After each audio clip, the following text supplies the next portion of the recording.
Well, Siobhan Mungovan, I know you're in the west of Ireland, like myself, in County Clare. Beautiful place to be.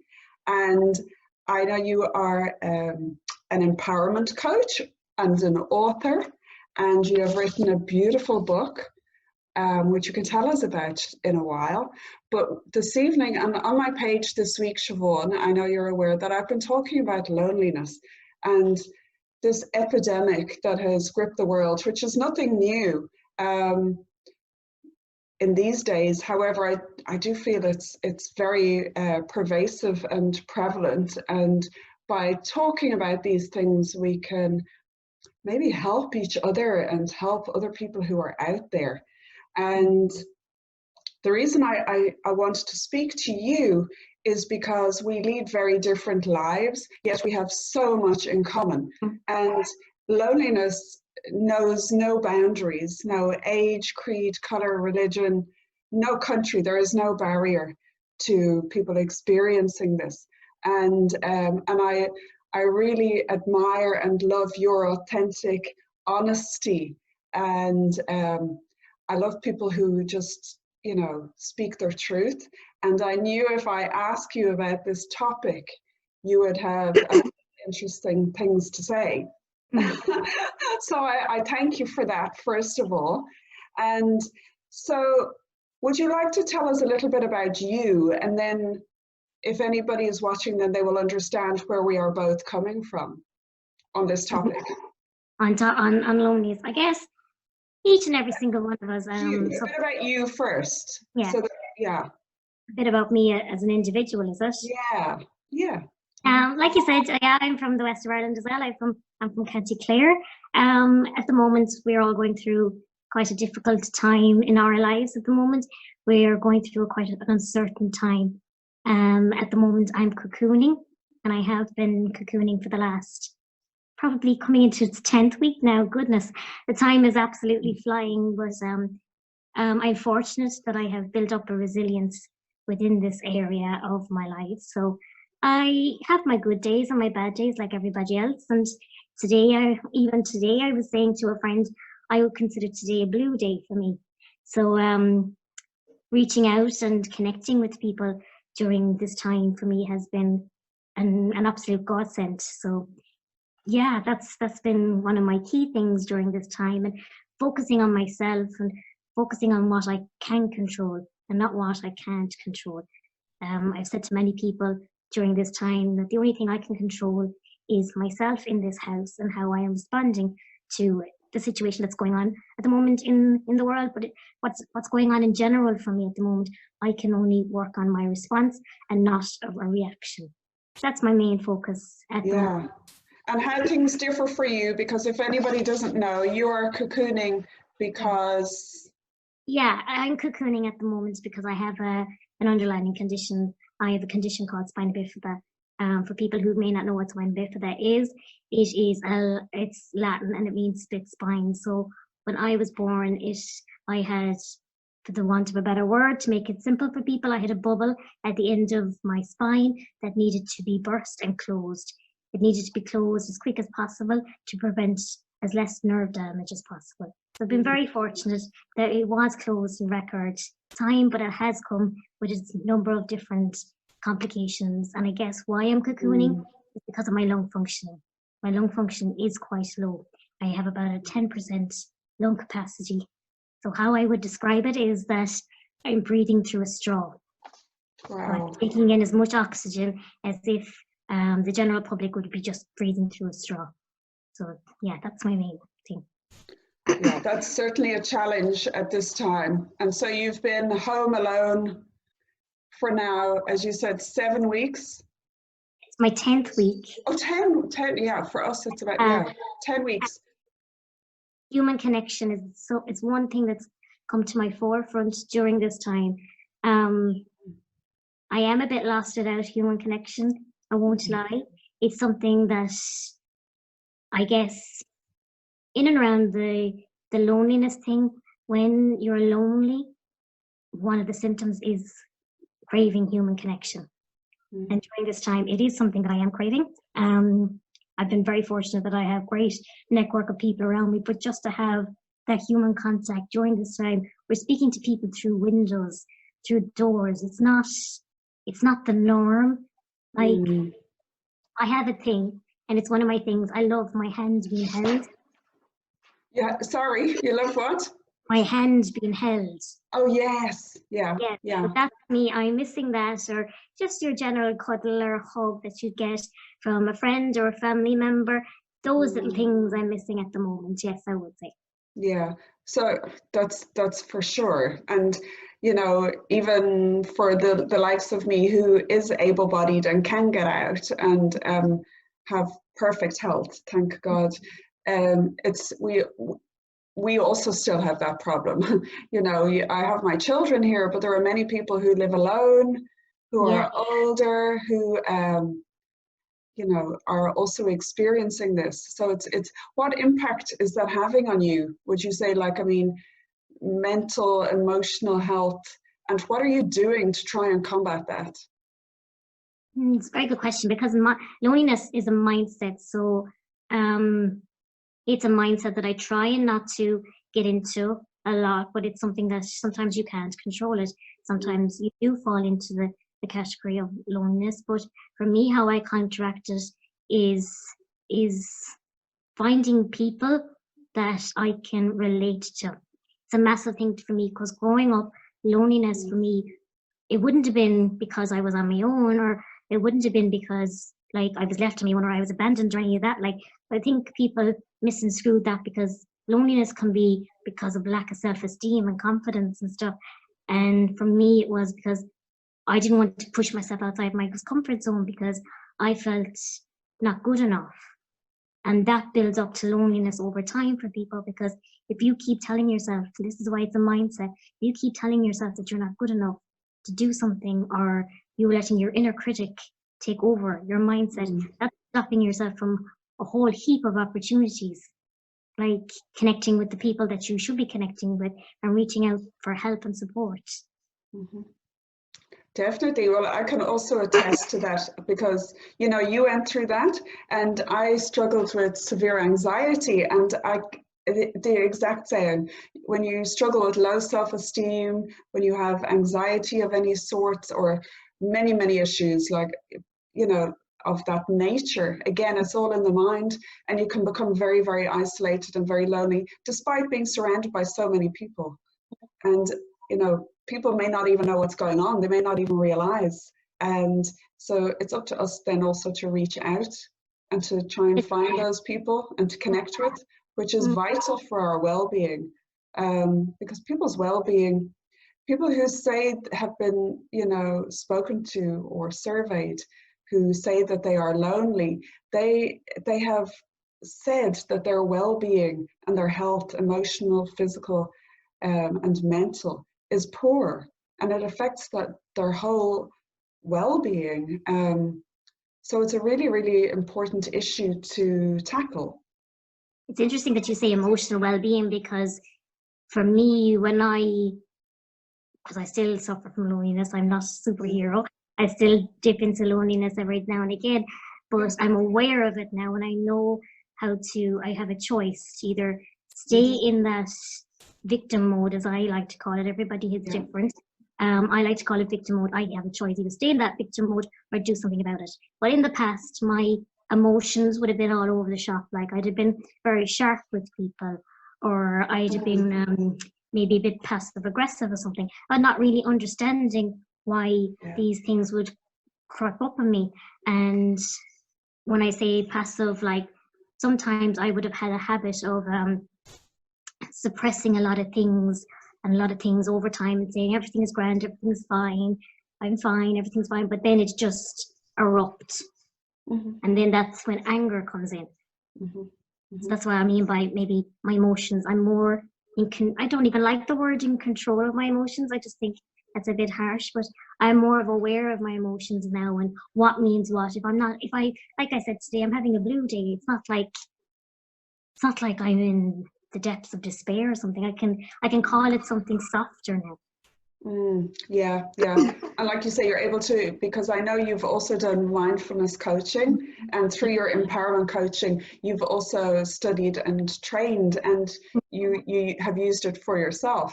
Like Yeah. that for me too. And also for a lot of people, loneliness can show up, like you said, as different things, as anger, as oh gosh, what else? As sadness, as That's many, pardon? that's very true. I didn't think that was, but that's a Yeah, huge. it can show up as many different emotions.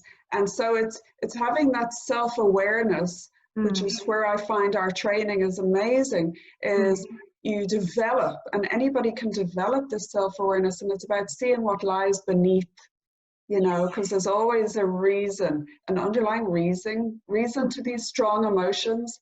And what I do love about mindfulness is the techniques that teach you to manage your emotions, to understand and manage them. mhm. So the outcomes and your decisions and your response rather than reaction is a more helpful one to you and to everybody around you. So that's what it has certainly taught me.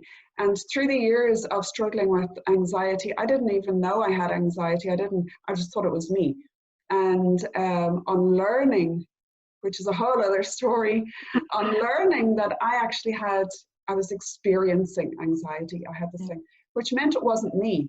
So it was looking at what lies beneath that and how you can manage it rather than, you know, attaching these emotions and these feelings to actually being you, you know? And so self-awareness is such an important thing to learn and cultivate, that if a person is experiencing loneliness or strong emotions, to look what's beneath, you know, and Yeah, but they if do you're say willing to go there. like the first step to change is awareness. So once you're aware of something, then you can do Yeah, something about it. But it's interesting that you mentioned the whole anxiety thing. Like I would have said growing up that I didn't suffer from anxiety whatsoever, and it was only kind of right. maybe 2-3 years ago now that I actually was diagnosed with having chronic anxiety, because my mindset was very much in the past and reliving my mistakes over and over again, and not making Mm, not making my peace with my mistakes, and not kind of beating myself up about them, and not just sitting with them and learning from the experience. So with mindfulness, I think an awful lot of, because we've between 60 to 80,000 thoughts a day, and a lot of those yeah, thoughts are from yesterday. yeah, So a lot of people's mindset is either in yesterday, which is done and dusted. There's nothing you can do about it. It's done. You can just learn from it. Or a lot of people's mindset is in tomorrow, but tomorrow hasn't happened yet. So all we have in this moment is now, is today. So I yeah, try to bring myself back to this moment in time. And when I'm in, like, because I would consider myself quite an emotional person. So when when I get into an emotional state, as they would say, I try and focus on the facts. What is yes, actually happening now? yeah. Because when I am an overthinker as well, so when you're an overthinker, you can have the habit of making a mountain out of a molehill, kind of Yeah. a thing. I'm not afraid. You and I, I we're so similar. I'm not afraid to say it, because there has been times where I've made huge things out of first world problems, kind of a thing. But now I kind of say to Yeah, me, what is yeah, actually happening? Name 5 things that are actually happening now, yeah. and focus on the facts and not the feeling. Focus on the Mm. facts of what's happening. So that's what I So do. yeah, and it's very strange because it was also in my mid-30s that this whole thing started for me. There must be something about the mid-30s, and and it's but where did this all begin for you? Like, I mean, what shifted you into this training and becoming aware? Very, very good question. About 10 years ago, I went to a life coach for the very first time. Hmm. Very first time. I think I went to a life coach because I was so set against about going for help. I was like quite Right. stubborn. I was in my early 20s, was quite stubborn, did not want to get help. But my mum and my dad they were at their wits' end. They were like, she needs some help, like, and we're her parents and we love her, like, so we need to get her Yeah. some help. The word psychotherapy scared the absolute bejesus out of me. So they wanted to go for a softer approach because they know me. I'm a bit stubborn. So they said, right, you're going to a life coach. I was like, grand, didn't really know what a life coach was. But it sounds better than a psychotherapist, you thought. It just sounds like I'm not gone a bit loopy, like. So I was like, grand, okay, I'll go, fine, no bother. And one question that has always stood out in my mind, and he asked me was, what was the one dream I have more than anything in the world that I would like to achieve if I had no obstacles, no barriers, or no money issues? I was kind of looking at him like, I don't know what I'm doing for the next 24 hours, and you want to tell me what I'm going to do for the rest of my life? Okay, grand. I said, yeah, I don't really know. And he goes, think about it for the next session. And it must, as I said, it must have resonated with me in some shape or form, because I did come back. And I did have an answer for him. But I always thought deep down inside that my answer was a bit out there in the universe. I thought it was something I wanted to do, but it wasn't reachable. But he said, name it. I said, okay, I'd like to write a book to tell my story through my eyes from my mother. And he was just blown away by this concept. Blown away. He was like, right, you're going to do this. And I was like, okay, you've more confidence in me than I have. So let's go. That's why we all need a life coach. He was like, this is great. But I worked with that life coach on a weekly basis for 7 years. Wow. 7 years, because I think an awful lot of people think sitting down, writing a book, grand, fine. It's not, for me, it was not like that at all. The personal development that had to go in before writing anything down on paper was mind-blowing, because I was in no fit state to tell anybody my story until I had to put in the work and the years to get where I was, because I don't think anybody can prepare you for putting your life out there for people to read. But I can honestly say those 7 years built some strength in me to do it. And I'm very thankful for that life coach, and I'm very thankful for the support that I have gotten in the co-writing and the publication of the book. Wow, that must have been very therapeutic as well to write. It was like, I think people, like, it was a very starting situation. There'd be weeks where I'd be like, okay, let's do this. I'm enthusiastic, whatever. But then there'd be other areas, and I'm like, oh, I don't want to do that. I don't want to go that deep like that. Yeah. And it's like, it's kind of like the fear kicks in. But I knew for myself that I wanted to produce a product that was true and authentic to myself, so people would get a real insight to me. And it wasn't like, I was still in the process of doing the personal development of this script that I was going to write for my mum. I had no intention of publishing, and the publishing came at a quite later stage. Because I think if I had that pressure on myself from day one, I would have done. Yeah. Wow. And the book does take you through it's called Me and My Backbone, but it takes you through the journey, my journey with spina bifida, but it also takes you through the journey that I have with my mother, the bond that I have with my mother, because to me, that's unbreakable, that bond that we have. And I'm very fortunate to have that bond. Yeah. So when you are feeling lonely, coming back again to knowing you have those bonds, and relationships are built, not a given. So we also have to make that effort to reach out. And here in Ireland, there are many places. One is alone.ie, and they support people, and the government has given like 3 million this year, €3 million towards mental health and helping people with loneliness in particular, and organizations around the country specifically for this. And it's not just the elderly, it's every area. So I think it's up to all of us to reach out to other people, even that smile and that connection. We've no idea the impact that can have on some people's lives. It was like even this morning when I woke up, and like I was saying, not having a great day, I got a lovely call from a friend, and I also got a lovely voice note from a friend. And those little things, guys, they mean the absolute world to somebody who may not be in a not so nice place, whatever day. And I think people might think that loneliness is a particular type of individual, but loneliness can happen like with a bereavement. It could happen from a breakup from a relationship or a marriage. There's so many different types of loneliness out there. You could be in a crowded room and feel that emptiness in your belly. That's where I find happiness in. And then we find other ways to fill that void instead of actually doing the work. I know it's probably the most scariest thing that you will ever do, reaching out for help, but I can honestly tell you, it'll be the most rewarding thing you will ever do, because you will go through a journey and you will get to know yourself like never before, and you will come out 10 times stronger than you before you entered into it. I can honestly say that from the bottom of my heart. Yeah, you see, you've been there, so you can attest to that. And people who are, say, differently abled or cocooning, you know, like, I mean, this is a perfect time, and I'm sure there are so many feeling that.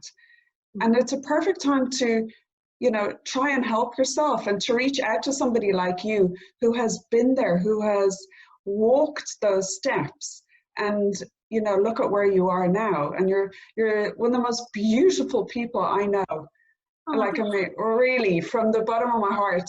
And, you know, to be able to empower people like that is such a gift. And it is so wonderful that you are able to do that.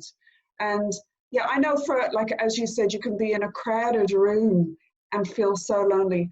I've had from the anxiety to, like, I think lonely was, I just thought this is going to be it for the rest of my life. And everything changed in my 30s, and it was like breaking out of prison, and I haven't looked back. And it also, I've had years of this work, probably about 12 to 14 years, maybe more now. And also the loneliness when, you know, family broke up, you know, and I even had a joke the other day with my kids here, and I said, I really feel lonely. And they said, it's okay, you've got us. Jokingly, I said, yeah, that's half the problem. You know, I want some space. I need to hear my own thoughts. I need quiet, you know. So anyway, but that was just a joke. But besides that, you could be in a crowded room and feel so lonely. You could appear as the most confident person, but yet be crumbling with loneliness inside. So the thing is to reach out. It's interesting you say, because people who suffer from loneliness find it very hard. Well, again, I can only speak for myself. Find it very hard to connect with people and to find their tribe and stuff.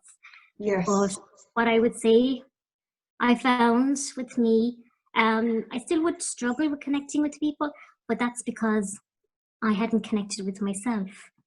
I hadn't sat with my own thoughts. I hadn't worked through what I needed to work through. I just had suppressed it and brushed it under the carpet and then expected to connect with people. Well, how can I connect with people if I can't connect with myself? So well said. Oh, that's exactly it. Because the turning point for me, I'm so pleased you actually, I didn't realize that.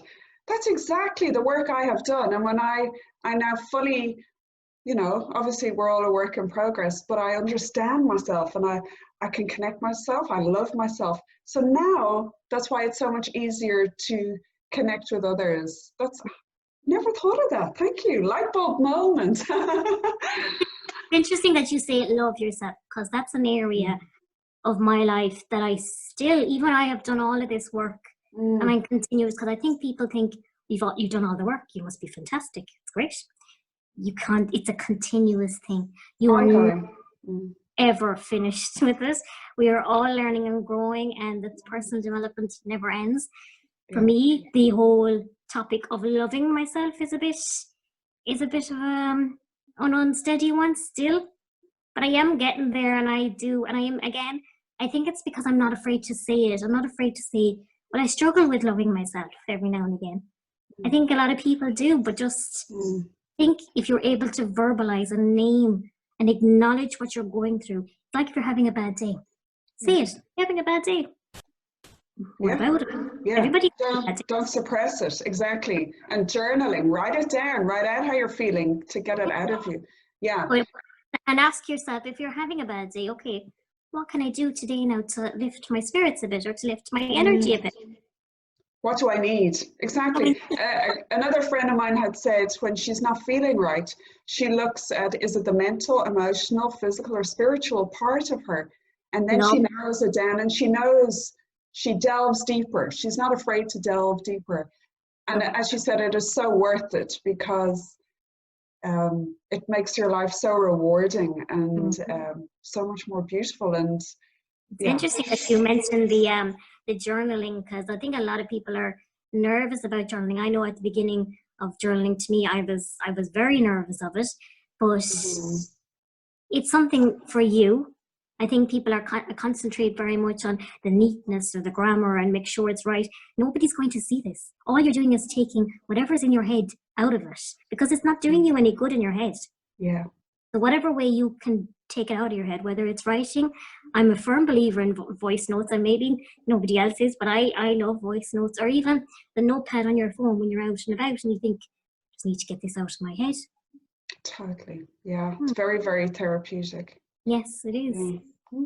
So for going forward, what would your top tips, what you've learned yourself, and in this right now and after this whole virus, when we all have more freedom, what would your tips be to help people in recognizing and overcoming or challenging or meeting their loneliness, where they can find support? Okay. First of all, I would say I would name it. It's very strong and empowering to name what you are feeling, whatever it is. I'm lonely today. It's as simple as that. But I tell you, once you've got it out of your system, your shoulders, everything will just relax, because you're holding that in. That ain't good for you. Yeah. So naming it and acknowledging it, because I think an awful lot of us, well, again, speak from my own experience, we dismiss how we're feeling. Oh, sure, we're grand. It's the typical Irish thing. I'm grand. If the next person tells me they're grand, I'd be like, or not, because we're in a pandemic, you couldn't be. You're grand. I just think it's okay to acknowledge it and not to dismiss it, or saying I can't complain, or it's a first world problem. Your problems are important to you. My problems are important to me. Nobody should dismiss anybody's problems. So naming, acknowledging, seeking help if needed. I really, really want to reiterate that, because I still think, even though in a society Ireland has come on so much during this time, I am seeking therapy on a weekly basis. I'm not shy or ashamed of saying that, because I need it. We all need it. Yeah, so and it is a psychotherapist, so that's a bit of a change for me. You gave in. For the books, isn't it? Did you tell your mommy? She's dead proud. She's dead proud. Yeah, so yeah, I'm seeking help, and I don't think I would have the strength I have in this house without it. Yeah. Because that's a safe place for me to be whoever I need to be for that hour. With that person. It's strictly confidential. So seek help if you need it. There's no shame behind it whatsoever. Absolutely. That's the thing. Being able to say, because just have the courage, have the bravery, because once you let it out and get help, gosh, you never look back, because it's life-changing, and And it's like you say, be brave, but if, let's just say you're not brave enough, tell a friend. Let a friend be your guidance and help you make those calls. Exactly. Isn't that what friends are for? It's a scary thing to do. I'm not dismissing that in the slightest. It's a scary thing to do. So reach out within your network for that help. But little things you could do yourself is every morning I ask myself the question, how am I feeling today? Very simple. Get out your pen and paper, and whatever I want you to get out that pen and paper and write as fast as you can. I don't want you to stop, because the minute you stop, your conscious mind is coming in, oh my God, was there supposed to be a comma there? Was there supposed to be a full stop here? If you just write down words, that's perfect. How are you feeling today? And where in your body are you feeling it? Like I speak an awful lot. My tummy is where, if there's anything missing in my life, I get it in my tummy or my chest. And then breathing exercises and stuff like that to bring you back into the present moment. And obviously connecting with people. It's still something I come back to hugely. Connecting with people that you can relate to and that understand you and where you're coming from in whatever stage you are at life. Yeah, like I was saying, you know, there's so many, with the internet now, there's so many groups out there globally, and there's somebody to suit everyone. Like, I mean, we are all different. A group, or even if in my area I can't find online, which I have done, there you will, all of us will find somebody to suit us. So if you haven't found, keep looking. Our tribe is out. Yeah, they are. Yeah, yeah. Oh, that's lovely advice, Siobhan. Lovely advice. Everybody sees the world differently. I can only speak from my own perspective, and maybe I am a get up and go kind of a person. I'm a very active person. I don't sit the way I see it. Life, I wasn't dealt the best set of cards in life, but I see life as a game. I'm sure as heck I'm not going to lose the game because my set of cards aren't great. So it's up to you how you play the game. Are you going to let life pass you by, or are you going to do something about it and start living the life? Start living the life that you deserve and you desire. Each of us. Not blaming the outside world either for your misgivings or your loneliness, and not waiting for people to come and save you or to help you. You know, you have to just take that step, and you know, turning to other coping mechanisms. It might be fine short term, but it's long term for your health. It's not the answer. So it's take that baby step, because baby steps lead to bigger steps. And if you count all those baby steps and challenge yourself a little every day to make that move, you know, they all add up, you know. Yeah. It's interesting that you say coping mechanisms that may not have been healthy for you. I'm definitely a culprit of that, but at the end of the day, that was my past. And if you use coping mechanisms in the past, that's fine, it's done. But what are you going to do going forward? What healthy habits are you going to put in place going forward that are going to be better for your mindset? Because like we said, loneliness is a mindset. So to build up your strength and resilience to go out and achieve or to get whatever you want in life.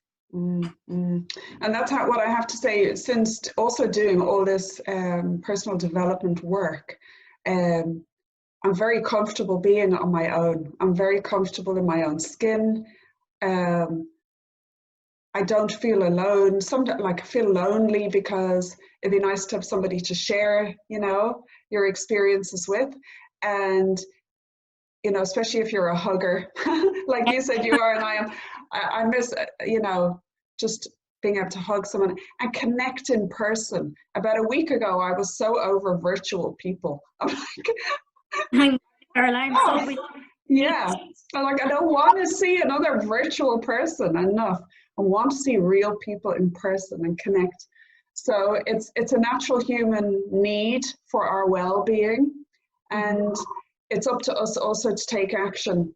And if you're feeling strong emotions, just look beneath. Maybe it is often loneliness, because there's a lot of people also go to the doctor and they have all these other symptoms and they end up on medication, whereas it's actually loneliness. They could have depression, but why? Depression can lead to loneliness. Equally, loneliness can lead to depression. But what's the underlying cause of their depression? And sometimes, you know, I'm not saying it is, but that could be overlooked. You know, so it's looking at, you know, why you're feeling a certain way. Okay, I know I've said that now a few times. You say it's spending the time to get to know yourself. And it's very interesting that you say not blaming external circumstances or external people. We are all in control of ourselves. Yeah. And how I wake up in the morning is how I wake up in the morning. I'm not going to blame Sue if I wake up in the morning blue. It's not your fault. It's And you're not going to take it out on me either. not you saying I'm blue today, it's your fault. Take responsibility. It's like you take responsibility for your own actions, but you're taking responsibility for your own well-being as well. Absolutely. Yeah. I'm just going to see. So, there's I don't know if anybody has any questions. I've turned on Facebook. If they do have any questions, in the meantime, we can say where people can find you, Siobhan, if they'd like to work with you, or your book I know is on Amazon. Yes. It must be such a moving book to read. I'm sure your mum was very emotional, and it's something she'll treasure. Thank you. Yeah, like you say, I'm an empowerment coach, so I help and support people who have lost their spark in life, and I do that through coaching. So we work together through coaching to reignite that spark within you, because I believe each and every single one of us have that spark within us, but we just have to reignite it every now and again. How you can find me? I'm on Facebook, so the name is Siobhan Mungovan Coach, and I'm on Instagram, and it's Keep Smiling Coach on Instagram. Don't ask me why they're different, but that's the case. So if anybody has any questions or would like to talk to me with anything or any topic, they're more than welcome to contact me. Yeah, that's great, Siobhan. Thank you so much for your time this evening. It was a pleasure. Thank you for having me. And I know it's wonderful. I know why it's called Keep Smiling Coaching, because you definitely keep everybody smiling who's on the end of coming into touch with you. Thank you so much. Beautiful person, and I know you can help so many people out there, and they'd be lucky to meet you. You too, darling, and it was wonderful to share this space with you. Thank you, Siobhan. I'm honoured and privileged, and thank you so much. I know, lovely. Hopefully we'll get to see each other in the not too distant future, and we can have a proper hug. A proper hug, yeah, I love it. I look forward to it. Thank you, Siobhan.